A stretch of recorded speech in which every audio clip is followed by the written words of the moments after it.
Hi, everybody. I'm Brittany Lewis, a breaking news reporter here at Forbes. Joining me now is Clayton Allen, U.S. Director with Eurasia Group. Clayton, thank you so much for joining me. Thank you for having me on.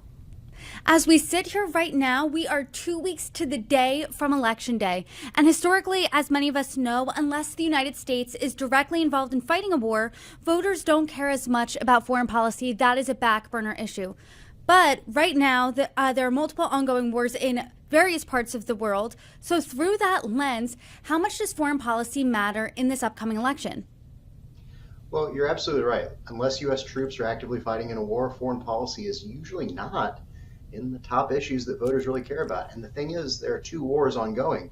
U.S. troops aren't really fighting in either of them. Yes, there are U.S. troops in Israel, but both of these are regional conflicts that the U.S., in terms of deployments, is not directly sending troops to be involved in. So this really doesn't have as much of an impact as you might expect, given the extreme salience and the extreme importance that both of these conflicts have on the global stage. The United States has sent millions in aid to both Ukraine as well as Israel in those ongoing conflicts. And as we know, Russia invaded Ukraine in February of 2022. The ongoing conflict in the Middle East has been happening now for a little bit over a year. So in this election, when voters are going to the ballot box, what issue to them matters more, do you think? It's the economy. That's the core issue that's defining this race. It's defining how voters view both candidates. Yes, there are any number of global crises going on. The war in Ukraine, the crisis in Gaza, an expanded conflict between Israel and Hezbollah, ongoing questions about Houthi attacks on commercial shipping. All of those pale in comparison to the economy. More specifically, how voters view their own future. Do they think that inflation will continue? Do they think they're better off than they were 4 years ago? And do they think the U.S. and by extension their families are on a positive trajectory? Will they be better off next year than they are today if they elect one candidate or the other? You wrote in the summer that China is going to be a big factor in this election. Now we are days away from November 5th. Do you think that's still the case, and how so? I think that China is the defining issue that shapes the way that voters view a number of really important parts of U.S. policy. Yes, there are current crises going on, but China remains the larger and probably most central foreign policy question for the U.S. China is also the U.S.'s key economic competitor, maybe adversary, if you want to frame it as a slightly more divisive relationship. And that's fed through to the way that voters understand and view China. China has extremely high negative views among U.S. voters, and that translates to increased support for protectionist trade policies, increased support for things like tariffs, trade barriers. And that's really led both candidates to pursue much more protectionist trade policies in their own policy agendas. Trump certainly is tariff man, as he calls himself, but Harris is no slouch. She's not shied away from endorsing the protectionist policies the Biden administration's put forward, blocking foreign imports of EVs, for instance, and bolstering investment in manufacturing here at home, to the detriment potentially of some of our trading partners.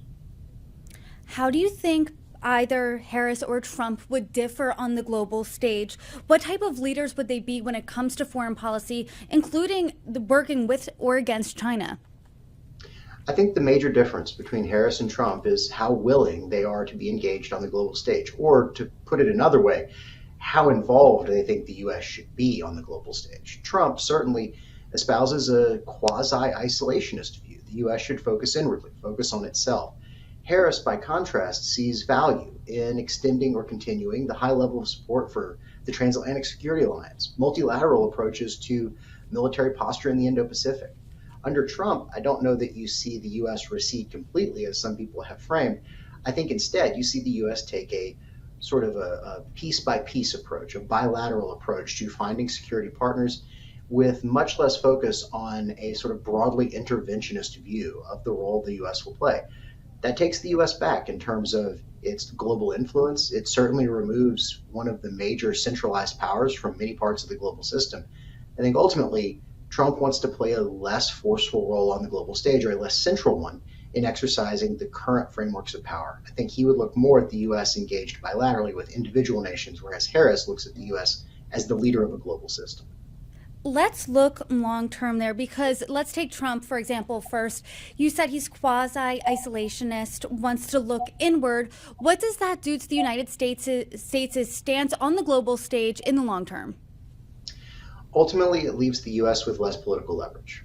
The U.S. playing a smaller role in NATO, the U.S. playing a less direct role in any number of multilateral arrangements in the Indo-Pacific doesn't mean that those frameworks cease to exist. It means the U.S. plays a smaller role in them.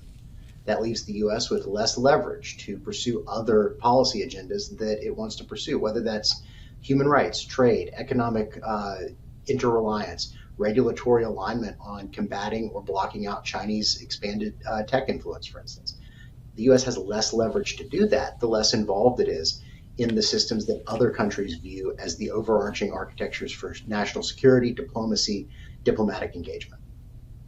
We've had insight into how Trump would lead on the international stage because he was president for 4 years. But what about Harris? Because she hasn't been president yet. She's been vice president. She hasn't totally diverted from the Biden administration. She said on The View, nothing comes to mind when asked if she would do anything different from Biden. And quote, I've been a part of most of the decisions that have had impact.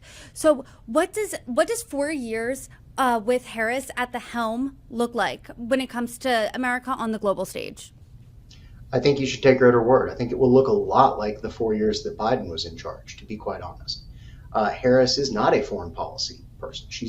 Does not have a deep bench of foreign policy experience, which is a pretty extreme contrast to her president right now, Joe Biden, who was a longtime chair of the Senate Foreign Relations Committee. He came in with a really well-defined policy agenda. She's not. She's going to take her cues from her advisors. Now, that's what a president does, and her advisors are largely going to come from the same ideological base as those people that advise Biden.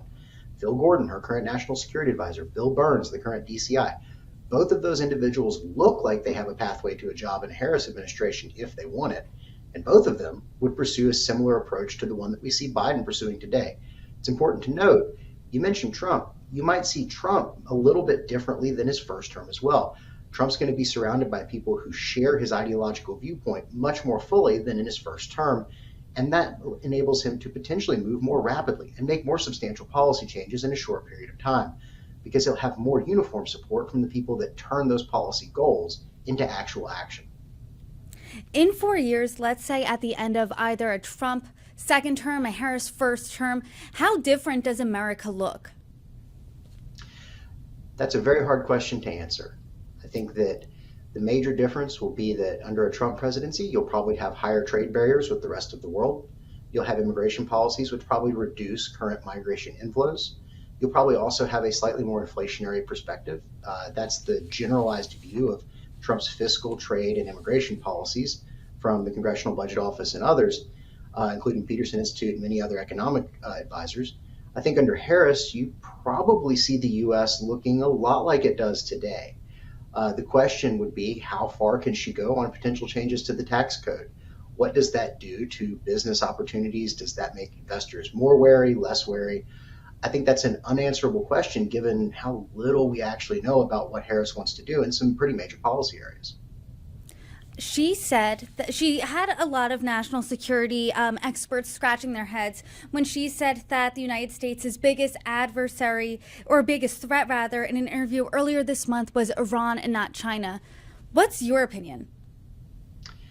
I think that there's a couple of different ways to view that. The first is, yes, it was probably a misstatement. I think she was more also reflecting the immediacy of the threat that Iran poses. Certainly higher up in the headlines today, it's certainly more of an immediate threat, for instance, to Israel and to U.S. troops in the region if Iran decides to pursue a more escalatory pathway. It's worth noting that hasn't really been the direction of travel that Iran's taken over the last several months. Yes, they've executed strikes directly into Israel, but the general thrust of their approach has been apparent, or at least from the U.S. perspective, to try and mitigate the potential escalatory risk that poses.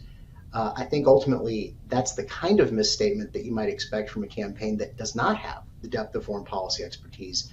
But I think it's also more a reflection of the immediate threat that Iran poses relative to the immediate threat that China poses. You're painting a very different picture under a Trump presidency versus a Harris one. And as you know, in just a few short months, one of the two will be our new president.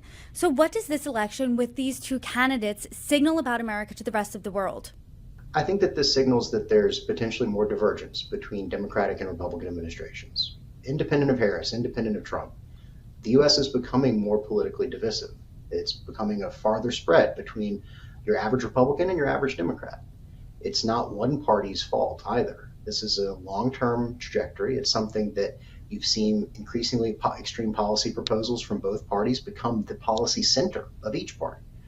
I think that the reflection that you get to the rest of the world is that when you switch from a Republican to a Democrat or a Democrat to a Republican, other countries should expect a larger shift in the way the U.S. approaches any number of policies that impact the rest of the planet.